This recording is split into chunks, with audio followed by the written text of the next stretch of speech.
Every 5 minutes, 10 children around the world are born with a congenital heart defect.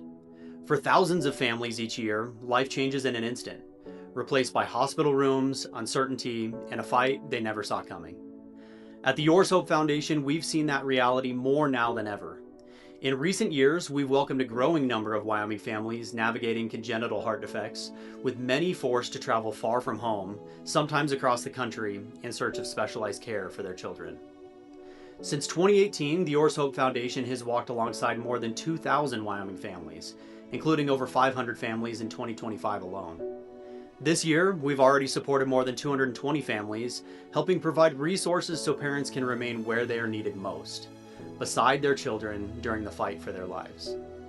Two of those families are the Boner family and the Hubenka family. Their stories are woven with fear, resilience, heartbreak, and hope, and the incredible strength of families facing the unimaginable. We have a 6-month-old named Gable, and he was born down in Denver at Children's Hospital there. He has a series of heart defects, and we've kind of just been waiting for the last almost year now to come up with a solution for him. We found out about his heart defect the day of his anatomy scan.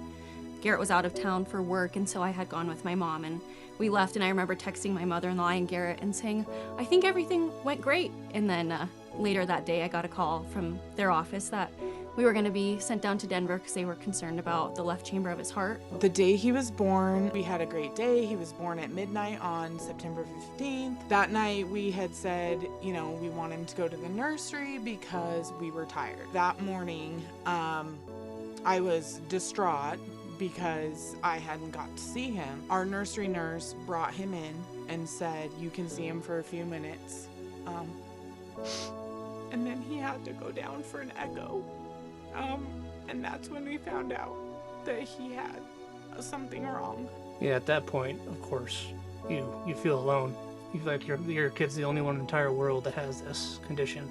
Of course, now we know that's not the case, but now that everything that you hear from the doctors, and even in Gable's case, made him sound like he's 1 in a million, and he very well might be with his overall anatomy. So he has hypoplastic left heart syndrome, and basically in a nutshell, the left side of his heart did not grow. So it's a series of 3 surgeries. He has AVSD, CCTGA, dextrocardia, and pulmonary stenosis. So the AVSD is essentially where his heart is one big chamber instead of split into left and right and upper and lower. So when he has surgery, they'll need to use some of his heart tissue to create those chambers, as well as his pulmonary veins kind of go to what they call a confluence, like a pocket behind his heart, and then drain into his heart. So they'll need to actually reattach those, as well as his aorta and his pulmonary artery are flipped within his heart, so they'll detach those and reattach them to the correct place. So I was told about Yours Hope when I was sitting there in the nursery with my dad. They told us that, we're not sure what your financial situation is, but there's this foundation called Yours Hope that will help you out along the way.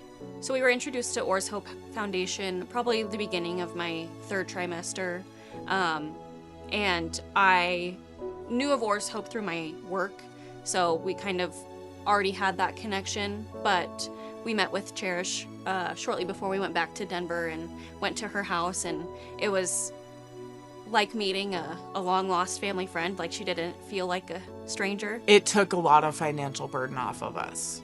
It was truly a blessing, and we are so grateful.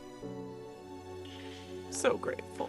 For them, it's not a slogan. Like, we bring hope, that's not necessarily just a slogan. I really felt for the first time after we talked with Cherish that we had hope, like other people have experienced this and it's been okay. So I would tell families just receiving a terrible diagnosis is to have faith. Secondly, do your own research. And if you don't agree with something that your team is telling you, it's okay to speak up. Babies are stronger than you think. They're very resilient and very tough, and I think that's definitely true. We've definitely seen Gable do things that I don't know that I could do personally. He's very tough, and so I think just believe in the best, hope for the best, and I would say just hold on tight because it's a wild ride, but it's definitely worth the journey in my opinion.